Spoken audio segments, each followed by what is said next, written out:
नमस्कार दोस्तों, स्वागत है आपका एक्सेस डिफेंस एंड कहानी चैनल में। यहाँ आपको मिलती है डिफेंस और दुनिया से संबंधित आवश्यक जानकारियाँ, तो इस चैनल को सब्सक्राइब जरूर कर लेना। NATO versus CSTO. रूस यूक्रेन जंग में बेलारूस क्यों बना बड़ा फैक्टर। नाटो को मिली बड़ी चुनौती, जाने क्या है सीएसटीओ। यूक्रेन में जारी जंग के बीच रूस ने यह ऐलान किया है कि वह अपने पड़ोसी दोस्त बेलारूस में परमाणु बम ले जाने वाली मिसाइल तैनात करेगा। आखिर इस फसाद की जड़ कहाँ है? नाटो को कैसे मिली बड़ी चुनौती? रूस के वर्चस्व वाले सीएसटीओ क्या है? यूक्रेन में जारी जंग के बीच रूस ने यह ऐलान किया है कि वह अपने पड़ोसी दोस्त बेलारूस से परमाणु बम ले जाने वाली मिसाइल तैनात करेगा। रूस की इस घोषणा के बाद नाटो देशों के बीच तनाव बढ़ गया है। इसके पहले बेलारूस के तानाशाह अलेक्जेंडर लुकाशेंको ने आरोप लगाया था कि परमाणु हथियारों से लैस नाटो के लड़ाकू विमान उनके देश की सीमा के पास आ रहे हैं। लुकाशेंको की इस शिकायत के बाद पुतिन ने अब इस्कंदर एम मिसाइल को देने का ऐलान किया है। इस मिसाइल की क्षमता 500 किलोमीटर तक है। आखिर इस फसाद की जड़ कहाँ है? नाटो और बेलारूस से पुरानी रंजिश क्या है? नाटो को कैसे मिली बड़ी चुनौती? इसके साथ ही यह भी जानेंगे कि रूस के वर्चस्व वाले सीएसटीओ क्या है। तानाशाह लुकाशेंको ने दावा किया कि अमेरिका के नेतृत्व वाला नाटो गठबंधन बेलारूस की सीमा के पास परमाणु हथियारों से लैस फाइटर जेट भेज रहा है। उन्होंने इसी तरह का जवाब देने के लिए रूसी राष्ट्रपति पुतिन से मदद मांगी है। यही नहीं, पुतिन ने बेलारूस के फाइटर जेट को अपग्रेड करने का भी प्रस्ताव दिया ताकि वे परमाणु हथियारों को गिरा सके। पुतिन ने यह प्रस्ताव ऐसे समय पर दिया है जब उनका पश्चिमी देशों से यूक्रेन युद्ध को लेकर तनाव अपने चरम पर पहुंच गया है। पिछले महीने लुकाशेंको ने कहा था कि बेलारूस ने रूस से इस्कंदर परमाणु मिसाइल और S-400 एयर डिफेंस सिस्टम खरीदा है। पुतिन ने कहा कि कई सुखोई 25 फाइटर जेट बेलारूस की सेना में तैनात है। इन्हें उचित तरीके से अपग्रेड किया जा सकता है। उन्होंने कहा था कि यह आधुनिकीकरण रूस में विमान की फैक्ट्री में किया जाना चाहिए और पायलटों की ट्रेनिंग को भी उसी के मुताबिक रूस में ही शुरू किया जा सकता है। शीत युद्ध के बाद 1991 में सोवियत संघ का विघटन हो गया है। इसके बाद 1994 में सीएसटीओ का गठन हुआ था। इसका मकसद रूस और सोवियत का हिस्सा रहे देशों के हितों की रक्षा करना था। फिलहाल इसमें 6 देश शामिल हैं। वर्ष 2012 में उज्बेकिस्तान इससे अलग हो गया था। इस संगठन के पास अलग 20,000 सैनिकों का दस्ता है, जिसे पीस कीपिंग फोर्स कहा जाता है। इस संगठन में शामिल देश अक्सर युद्धाभ्यास भी करते रहते हैं। हाल में बेलारूस ने यूक्रेन के खिलाफ जंग में रूस के साथ मिलकर अपनी सेना उतारने का ऐलान किया था। दरअसल बेलारूस भी इसी सीएसटीओ का हिस्सा है। उसके अलावा आर्मेनिया, कजाकिस्तान, किर्गिस्तान और तजाकिस्तान भी इस संगठन का हिस्सा है। वैश्विक राजनीति में इस संगठन को भी सुरक्षा की गारंटी देने वाले संगठन के तौर पर देखा जाता है। सोवियत संघ का हिस्सा रहे इन देशों के सीएसटीओ में शामिल होने का यह अर्थ है कि उनकी सुरक्षा पर किसी भी तरह का संकट आने पर रूस उनके साथ खड़ा मिलेगा।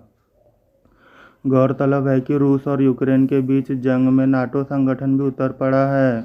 अमेरिका समेत नाटो देशों की ओर से यूक्रेन को हथियारों से लेकर अरबों डॉलर तक की रकम मदद के तौर पर दी जा रही है।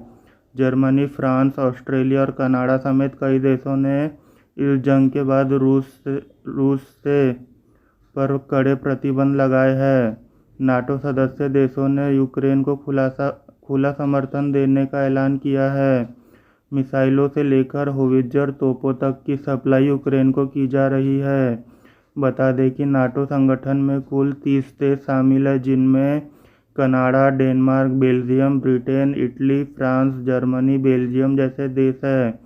इसके अलावा यूक्रेन के पड़ोसी देश Estonia, Lithuania, Latvia, Poland, Hungary और चेक रिपब्लिक भी इसका हिस्सा है। नाटो देशों में अमेरिका के अलावा ब्रिटेन, जर्मनी और फ्रांस को ही सैन्य तौर पर मजबूत देशों में गिना जाता है। इसके अलावा अन्य देशों को लेकर यह धारणा है कि ये रूस जैसी महाशक्ति से अपनी सुरक्षा सुनिश्चित करने के मकसद से अमेरिका के नेतृत्व वाले इस संगठन का हिस्सा बने हैं।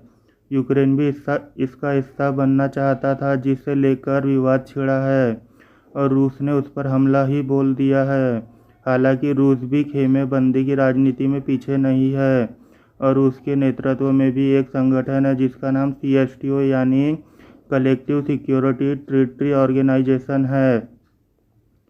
भारतीय अर्थव्यवस्था अगले 30 साल में 30,000 अरब डॉलर की हो जाएगी। भारतीय सरकार भारत दुनिया की सबसे तेजी से बढ़ती अर्थव्यवस्थाओं में से एक है और इसके आगामी 30 वर्षों में बढ़कर 30,000 अरब डॉलर हो जाने का अनुमान है।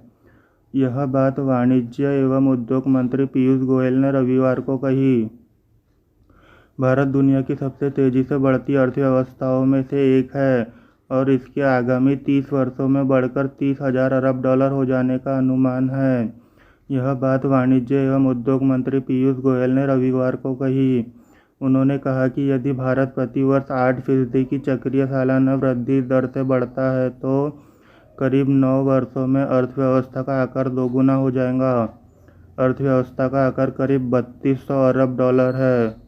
गोयल ने कहा कि वर्तमान में देश की अर्थव्यवस्था का आकार 3,200 अरब डॉलर है और आज से अगले 9 वर्षों में इसके 6,500 अरब डॉलर हो जाने का अनुमान है। उन्होंने कहा उसके 9 साल बाद यानी आज से 18 साल बाद अर्थव्यवस्था 13,000 अरब डॉलर की हो जाएंगी। उसके भी 9 वर्ष बाद यानी आज से 27 साल बाद यह 26,000 अरब डॉलर की हो जाएंगी। इस तरह हम विश्वास से कह सकते हैं कि आज से 30 साल बाद भारतीय अर्थव्यवस्था 30,000 अरब डॉलर की हो जाएंगी। चुनौती के बाद भी भारतीय अर्थव्यवस्था में तेजी। उद्योग मंत्री ने कहा कि आज के चुनौतीपूर्ण दौर में भी देश की अर्थव्यवस्था अच्छी दर से बढ़ रही है। यूक्रेन और रूस के बीच युद्ध के कारण वैश्विक बाजारों में कुछ चीज़ों की किल्लत हो गई है और इससे विश्व की मुद्रास्फीति ऊंची हो गई है, लेकिन भारत अपने यहाँ की मुद्रास्फीति को कम स्तर पर बनाए रख पाया है। तिरुपुर के बारे में उन्होंने कहा कि यह कपड़े का वैश्विक केंद्र बन गया है और 30,000 करोड़ रुपए से अधिक की वस्तुओं का निर्यात करता है, जो 37 साल पहले तक महज 15 करोड़ रुपए था। गोयल ने कहा कि देश में इस तरह के 75 कपड़ा शहर बनाने की ज़रूरत है क्योंकि इस उद्योग में रोजगार के अनेक अवसर है। आपको यह जानकारी अच्छी लगी हो तो इस चैनल को सब्सक्राइब करना ना भूलें ताकि इस तरह की इंटरेस्टिंग न्यूज़ पहुंचती रहे आप तक सबसे पहले। Thank you for watching this video.